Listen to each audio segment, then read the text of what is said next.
금요 치유 예배 시간은 사실 기도하는 자리잖아요. 기도하는 시간인데 참 기도하기가 힘든 시대가 된 것 같아요. 기도들을 잘 안 하세요. 기도의 자리를 사모하며 나와서 예배하고 기도를 해야 될 텐데 기도의 자리를 참 나오는 게 참 어렵네요. 정말 사명감을 가지고 이 자리에 여러분들도 참여하셨으리라고 생각을 해요.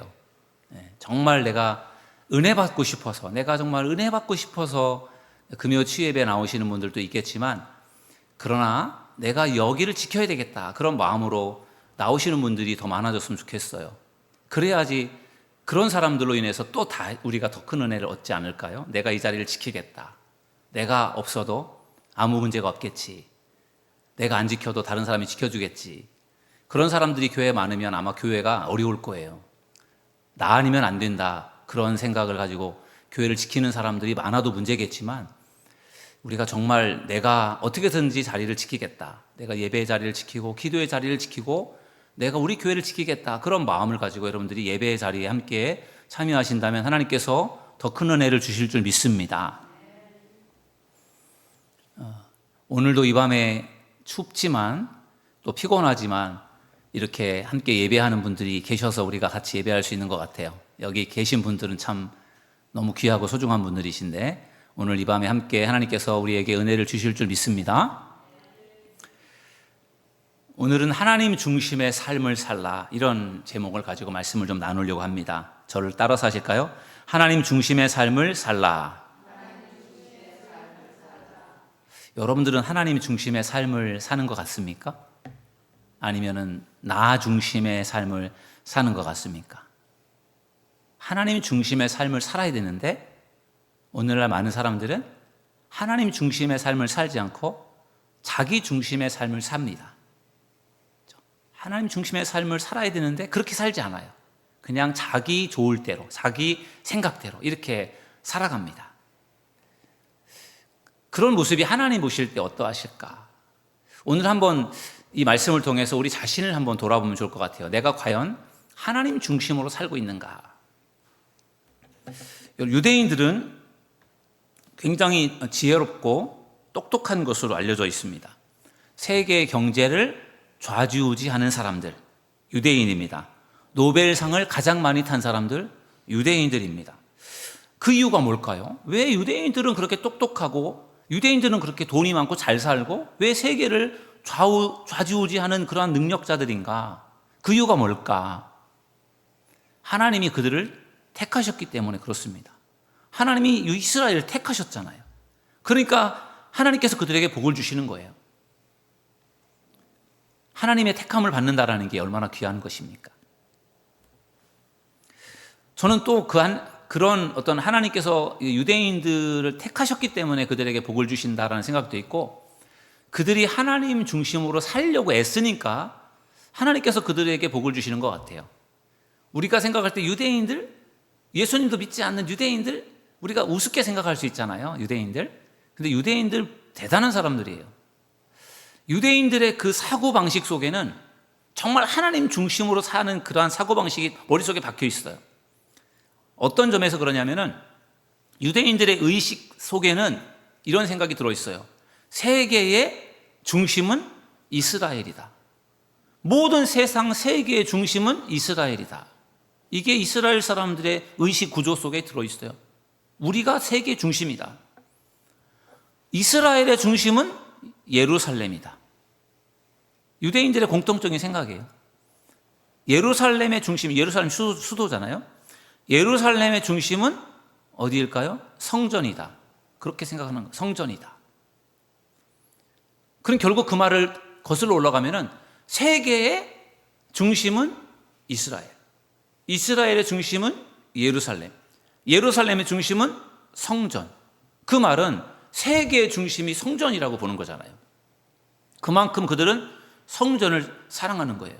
그들이 그러면 왜 그렇게 성전을 소중하게 생각하고 성전을 사랑하느냐? 거기에 하나님이 계시기 때문에, 거기에 하나님이 계시다고 믿기 때문에 그 성전에 대한 강력한 그런 비전을 가지고 있는 거예요.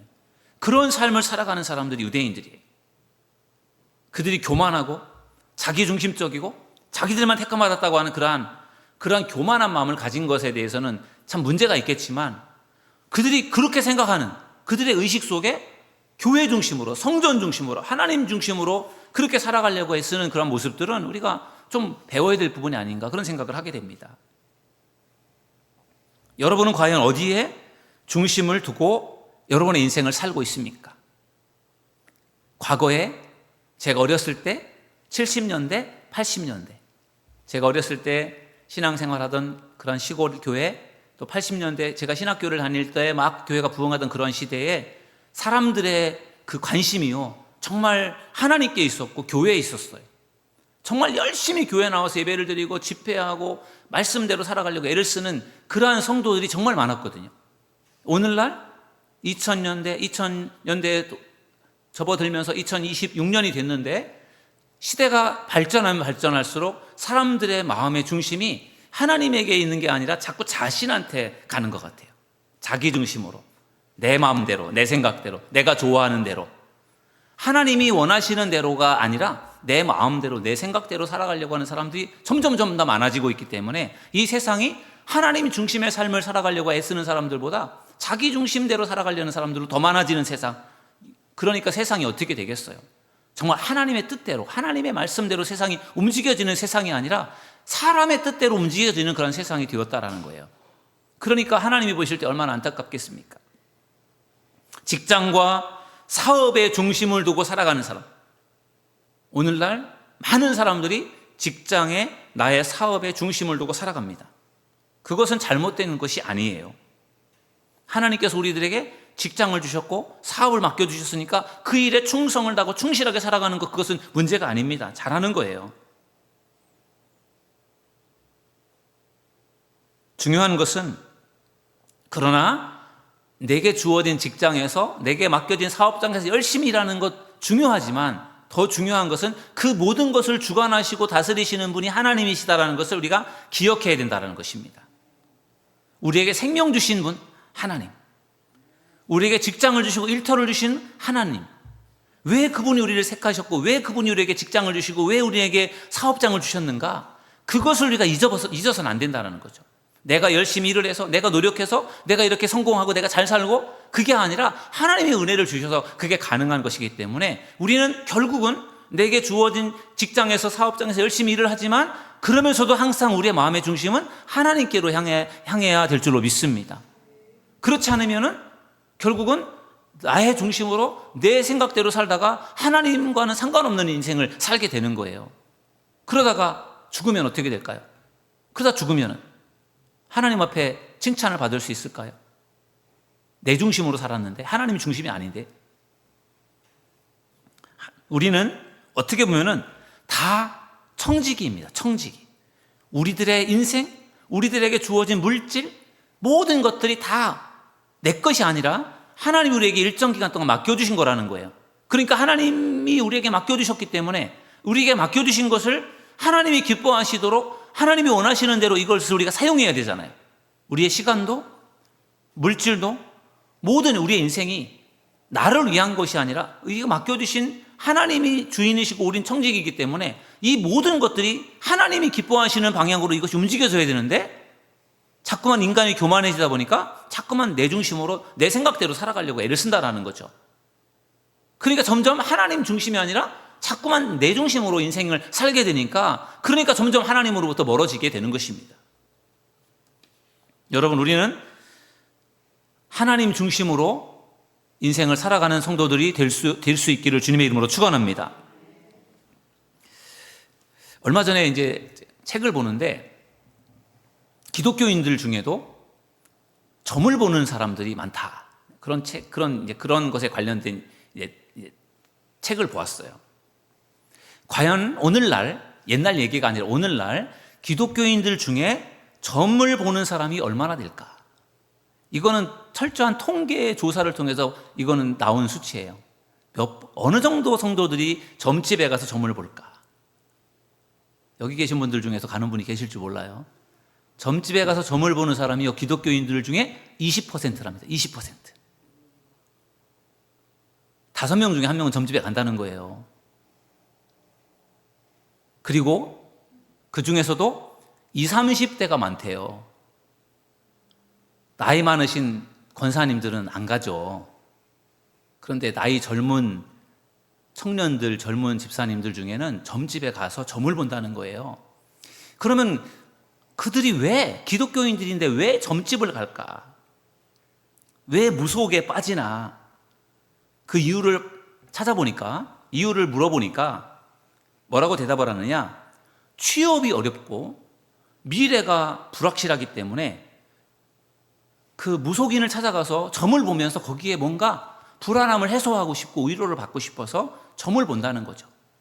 점쟁이를 찾아가면 점쟁이가 어떻게든 이렇게 저렇게 뭔가 이야기를 해주잖아요. 그 이야기를 들으면서 불안감을 해소하고 뭔가 거기에 위로를 받고 싶어서 불안해서 점쟁이를 찾아간다. 어려운 문제가 생겼을 때 교회를 찾아가서 기도하는 것이 아니라, 목회자를 찾아가서 목사님하고 상담을 하는 것이 아니라 점쟁이를 찾아가는 교인들이 많다라고 하는 것이, 이게 참 얼마나 기가 막힌 일이겠습니까? 뭔가 점쟁이를 찾아가야 빨리 뭔가 문제가 해결될 것 같은 그러한 잘못된 생각 때문에 결국은 무속에 빠져버리는 것이다라는 거죠. 또 한 가지 기독교인들이 점집을 찾아가는 이유 중에 하나가 뭐냐면요, 외로움 때문이래요. 외로움 때문에. 외로워서 점쟁이를 찾아간대요. 교회 안에서 마음을 열고 자기의 고민을 털어놓고 말할 사람이 없어서, 친한 사람이 없어서, 내 이야기를 들어줄 만한 사람이 없어서 점쟁이를 찾아가서 점쟁이에게 자기 이야기를, 속상한 이야기를 이렇게 털어놓다 보면은 마음이, 속이 후련해져서 한동안 점집을 드나들었다, 그렇게 말하는 사람도 있었습니다. 불안해서 점을 본다는 거예요. 외로워서 점집을 간다는 거예요. 그게 오늘날 교인들의 어떤 상당한 교인들 중에 그러한 생각을 가지고 있는 교인들이 있다라는 거예요. 그런데 우리는 분명히 알아야 되는 것이 있는데, 무속, 그죠? 점쟁이를 찾아가고 점을 치고 하는 이 무속이라고 하는 것이 하나님의 섭리를 거스르는 우상숭배라는 것을 우리가 꼭 기억해야 될 줄로 믿습니다. 기독교인들은 인생의 가장 큰 가치를 하나님의 말씀에 두고 살아가는 사람들이에요. 그런데 하나님의 말씀에 우리 인생의 가치를 두고 하나님의 말씀을 따라 살아가는 것이 아니라 무당을 찾아가고 점쟁이를 찾아가서 점쟁이가 시키는 대로 하려고 하는 사람, 그런 사람들의 신앙은 결국은 약한 신앙일 수밖에 없다는 거예요.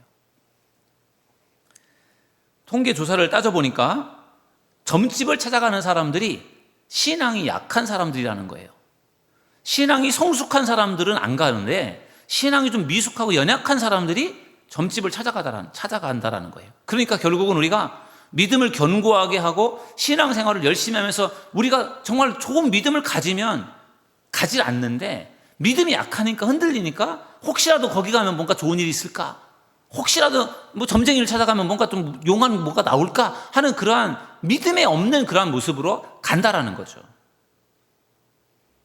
그래서 결국은 나와 하나님과의 관계가 좋아야 우리의 믿음이 성장되는 것이고 그런 무속에 빠지지 않는 것이지, 하나님과 나와의 관계가 약해지면 나도 모르는 사이에 결국은 무속신앙에 빠져버리게 된다는 것입니다. 이스라엘 역사를 봐도 그들은 끊임없이 우상숭배에 빠졌어요. 이스라엘 백성들이 우상숭배에 빠지는 걸 보면요, 그들의 믿음이 늘 연약할 때 문제가 생겼어요. 여러분, 출애굽한 이스라엘 백성들이 이제 3개월 만에 시내산에 도착합니다. 그 시내산에 도착했을 때 모세는 시내산에 올라가서 하나님 앞에서 기도하면서 금식하면서 거기서 이제 하나님의 율법을 받잖아요. 그리고 그 기간 동안에 이스라엘 백성들은 밑에서 모세를 기다리다가 지쳐서 무엇을 하죠? 금송아지를 만들어 놓고 우상을 숭배합니다. 출애굽한 지 3개월밖에 안 됐어요. 출애굽하면서 이스라엘 백성들은 엄청난 하나님의 능력을 경험했습니다. 10가지 재앙, 그것도 막 그 애굽 땅에는 임하는데 이스라엘 사람들이 살고 있었던 고센 땅에는 임하지 않았어요. 홍해 바다가 갈라지는 그런 놀라운 기적들, 자기들이 건너갔을 때 뒤에서 애굽의 군사들이 쫓아올 때 다시 갈라졌던 호갱 바다가 다시 합쳐지는 그러한 놀라운 기적들, 이것을 다 경험했던, 하나님이 얼마나 기적을 일으키시고 능력 있는 분인지를 다 봤는데, 그럼에도 불구하고 모세가 없는 공백 기간 동안에 불안해지니까 눈에 보이는 뭔가 우상이라도 신이라도 섬기고 싶은 마음에 우상을 만들었던 거예요.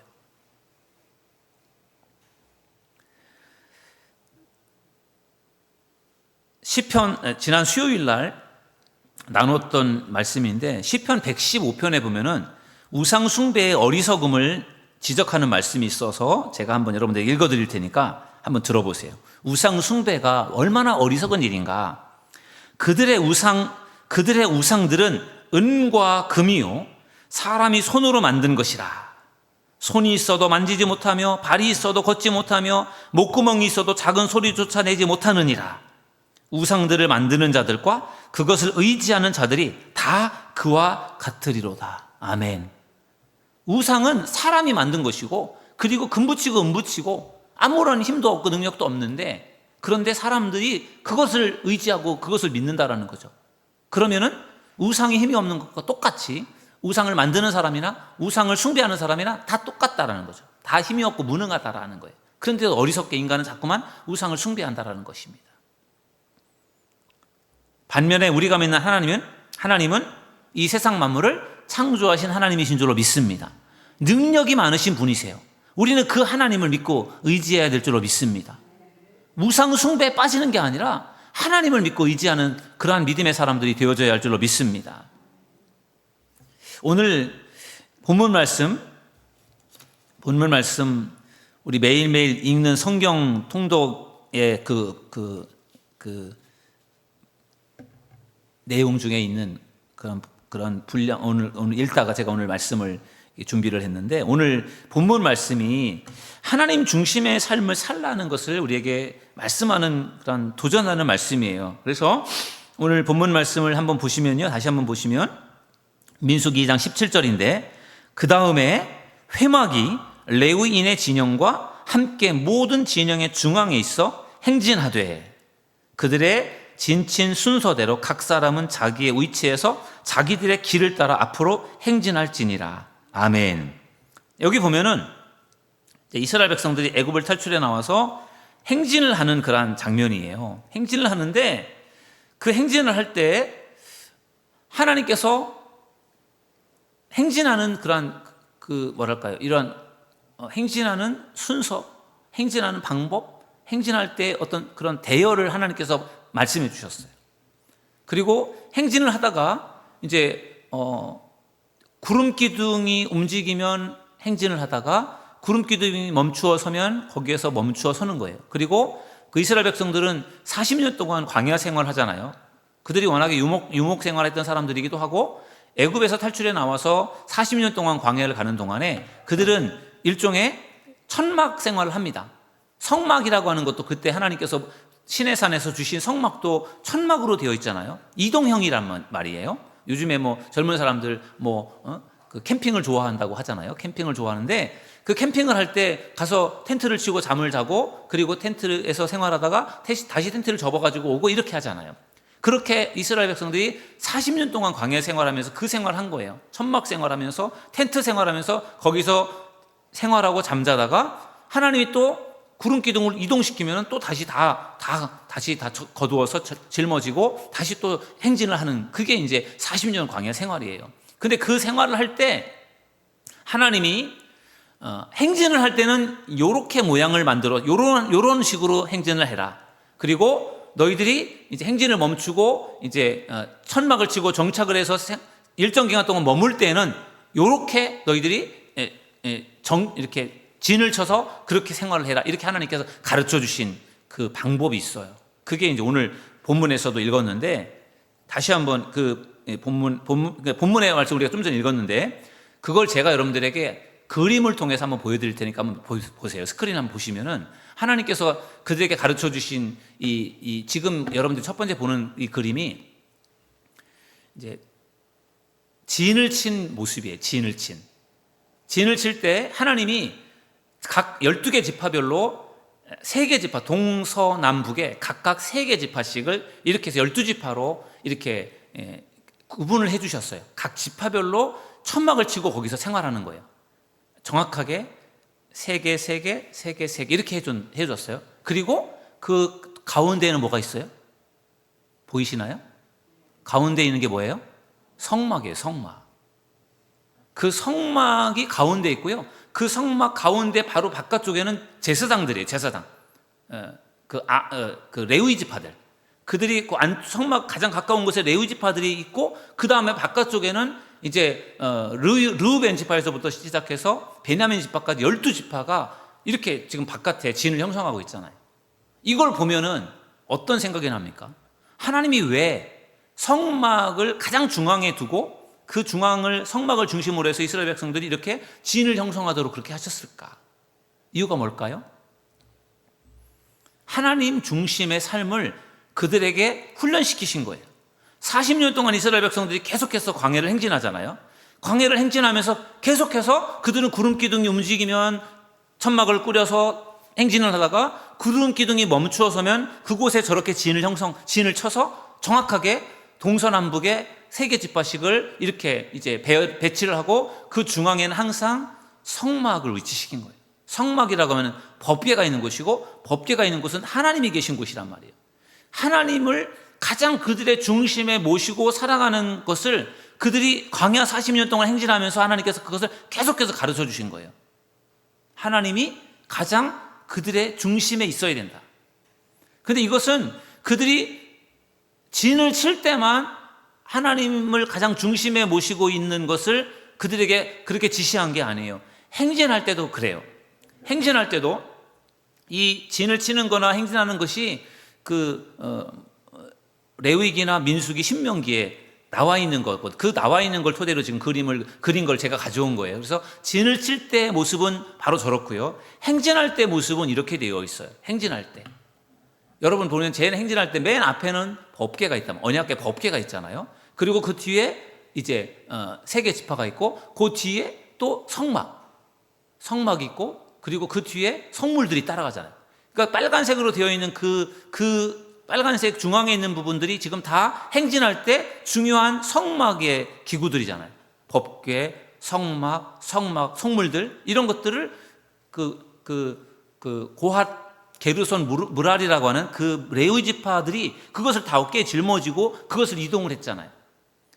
저렇게 이동할 때에도 저 대열을 형성해서 이동을 한 거예요. 그리고 저 이동하는 모습도 보면은 지금 그 성막이 그들의 지인의 중앙을 지금 차지하고 있잖아요.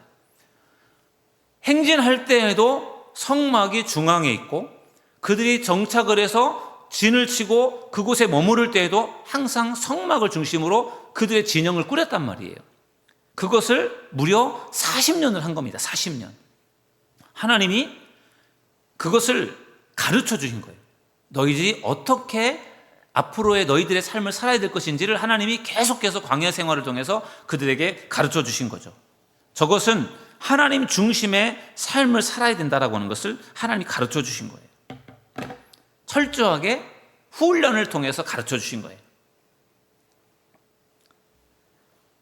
여러분, 우리가 이스라엘 백성들이 저렇게 40년 동안이나 저렇게 하나님 중심의 삶을 살아가는 것을 계속해서 훈련했는데, 그럼에도 불구하고 그들이 또 가나안 땅에 들어가서는요, 또 우상 숭배에 빠지고 또 그렇게 되잖아요.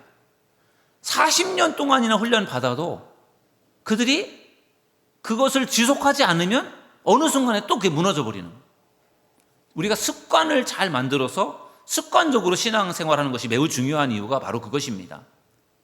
습관을 잘 만들어서, 거룩한 습관을 만들어서 그렇게 신앙생활하면은 하나님 중심의 삶을 살아갈 수가 있는데, 그렇게 하지 않으면 어느 순간에 하나님 중심이 아니라 내 중심이 되고, 그리고 결국은 하나님으로부터 멀어질 수밖에 없는 것이 그게 인간이라는 거예요.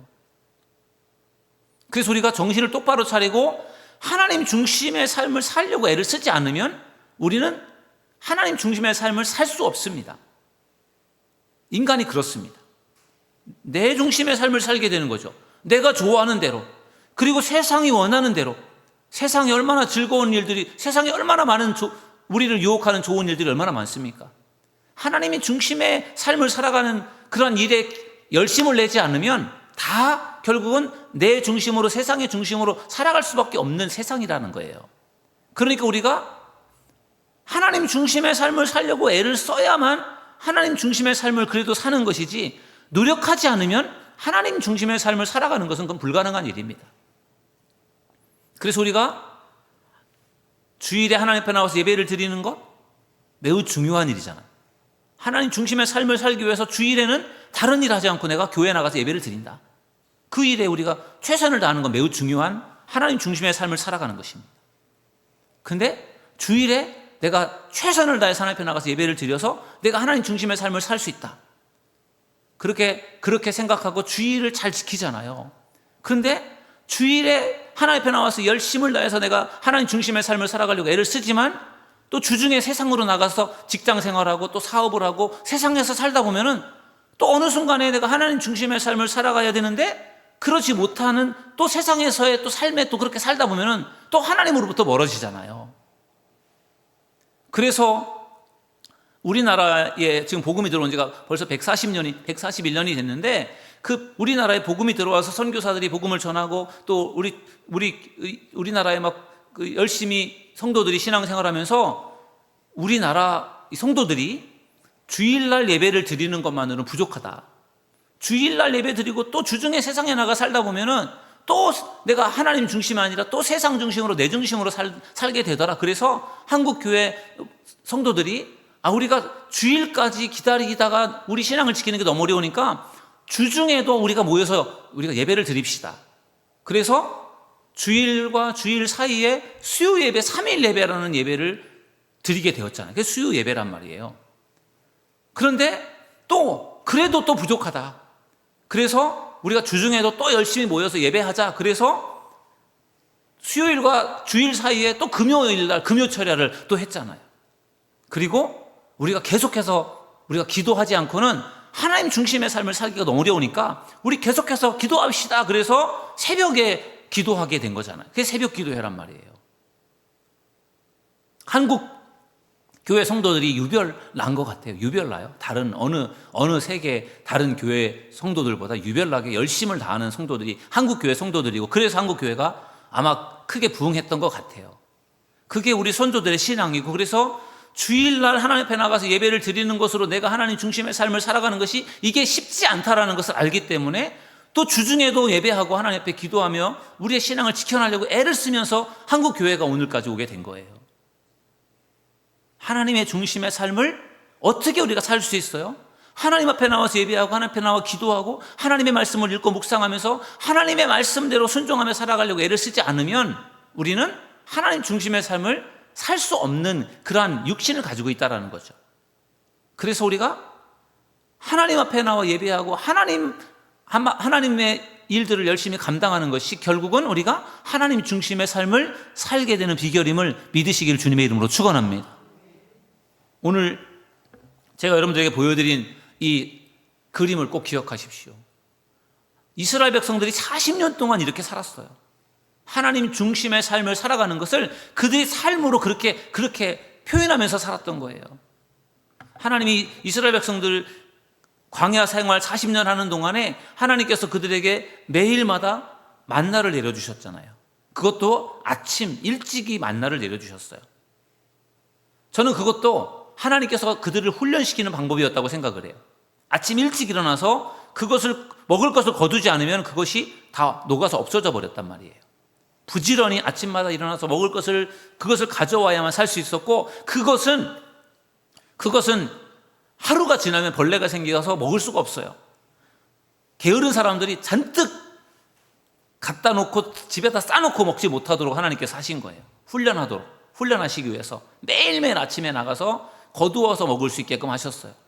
그러면서도 하나님께서 놀랍게 또 그 놀라운 일을 또 행하셨는데, 안식일에는 그 일을 하지 못하게 하셨잖아요. 안식일에는 하나님 앞에 예배하는 일에 집중하기 위해서 안식일에는 만나가 내리지 않았어요. 근데 놀라운 것은 안식일 날은 만나가 내리지 않았는데 그럼 안식일 날 금식을 해야 되느냐? 아니에요. 안식일 전날에는 이틀치 양식을 준비해 놓아도 그 다음날 안식일 날 먹어도 벌레가 안 생기고 먹을 수가 있었던 거죠. 그러니까 얼마나 신기한 일이에요. 안식일이 아니면 벌레가 나서 먹을 수가 없는데 안식일에는 전날 거를 먹을 수가 있는 거예요. 이게 얼마나 놀랍고 신기한 일입니까? 하나님이 그렇게 해서 이스라엘 백성들을 40년 동안 훈련시키신 거예요. 매일매일 아침마다 만나를 거두어서 그것을 양식으로 삼아 먹을 수 있게 하신 것이고, 안식일에는 만나를 거두는 것조차도 그것을 삼가하고 하나님 앞에 예배하는 일에 집중하도록 하기 위해서 안식일에는 만나를 거두지 않게 하셨단 말이에요. 40년 동안 광야 생활하면서 저렇게 성막을 중앙에 위치시키면서 그렇게 진을 형성해서 살아가면서 이게 하나님 중심으로 살아가는 것이고, 이게 하나님이 원하시는, 하나님이 저렇게 가르쳐 주셨잖아요. 하나님 중심으로 살아가는 것이 무엇인지를 저렇게 보여주셨고 가르쳐 주셨고, 행진할 때든 진을 치고 살아갈 때든지 그걸 하나님이 가르쳐 주셨기 때문에 그들이 그렇게 살면서 그들이 몸으로 체득한 거죠. 이렇게 사는 게 이게 하나님이 원하시는 거고, 하나님 중심으로 사는 게 이런 것이구나. 그걸 하나님 계속해서 가르쳐 주시고 보여주신 거예요. 우리가 오늘날 하나님 앞에 나와서 예배를 드리고 우리가 말씀을 듣고 기도하면서 우리가 신앙생활을 하지 않으면 우리는 절대로 하나님 중심의 삶을 살 수 없습니다. 나는 주일날 하나님 앞에 나와 예배를 드리는 것으로 난 충분해. 나는 그렇게 해도 난 정말 하나님 중심으로 살 수 있어. 그렇게 자신 있는 분은 그렇게 하셔도 상관없어요. 근데 나는 주일날 하나님 앞에 나와서 예배를 드려도 나는 또 넘어지고 또 쓰러져서 나는 하나님 중심의 삶을 살아가는 것이 나는 너무 힘들고 어려워. 그런 분들은 어떻게든지 또 주님 앞에, 하나님 앞에 나와서 하나님 중심의 삶을 살기 위해서 몸부림을 쳐야 되지 않겠습니까? 그게 저절로 그냥 되는 것은 아니니까. 부단히 애를 쓰고 노력하지 않고는 우리는 하나님 중심의 삶을 살 수가 없어요. 왜? 마귀 사탄이 우리를 그냥 두지 않는단 말이죠. 세상이 우리를 자꾸 유혹해서 우리를 넘어지게 하고 계속해서 우리가 원하는 대로, 우리 자기 중심대로 그렇게 살도록 계속해서 마귀는 우리를 유혹하잖아요. 그러니까 우리가 하나님 중심으로 살려고 우리가 몸부림을 치지 않으면 우리는 하나님 중심의 삶을 살 수가 없어요. 그게 인간이고 육신이에요. 그래서 우리 의도적으로 열심히 우리가 하나님 중심의 삶을 살아가려고 애를 쓰고 노력하지 않으면 그런 삶을 살아가는 것이 너무 어렵다라는 거죠. 오늘날 세상에 너무 많은 유혹들이 있고 우리의 신앙을 지키기가 너무 어려워요. 아까도 제가 말씀을 드린 것처럼 기독교인들 중에 오늘날 20%가 되는 사람들이 점집에 가서 점을 보고 있는 그러한 세상 속에 우리가 살고 있어요. 얼마나 많은 세상에 유혹이 있습니까? 여러분, 오늘 하나님 중심의 삶을 살자, 이런 제목을 가지고 함께 말씀을 나누었어요. 우리가 하나님 중심의 삶을 살 때 하나님께서 우리들의 인생을 하나님께서 인도해 주시고 책임져 주실 줄 믿습니다. 그게 오늘 이스라엘 백성들이 출애굽을 하고 광야를 행진하는 동안에 그들이 진을 형성해서 행진할 때나 진을 형성해서 그들이 거기 머물러 있을 때 성막을 중심으로 그들이 움직였던 그 모든 모습들 속에서 이것이 하나님 중심의 삶이구나 라고 하는 것을 우리에게 가르쳐 주는 것입니다. 오늘 이 시간 나는 과연 하나님 중심의 삶을 살고 있는가? 여러분 자신의 모습을 돌아보셔서 우리가 인생의 주인이 아니라 하나님이 우리 인생의 주인이 되시고 우리는 청직이고 우리에게 맡겨주신 시간과 물질과 모든 것들을 하나님이 원하시는 대로 관리하고 우리가 하나님이 원하시는 대로 그것을 사용하는 것이 우리가 해야 될 일이지 내 마음대로 내 생각대로 하는 것이 아니라는 것을 다시 한번 깨달으셔서 내 중심대로 내 마음대로가 아니라 하나님 중심으로 하나님이 원하시는 인생을 살기로 다시 한번 결단하시고 하나님 중심의 인생을 살아갈 수 있는 저와 여러분 모두가 되기를 주님의 이름으로 축원합니다.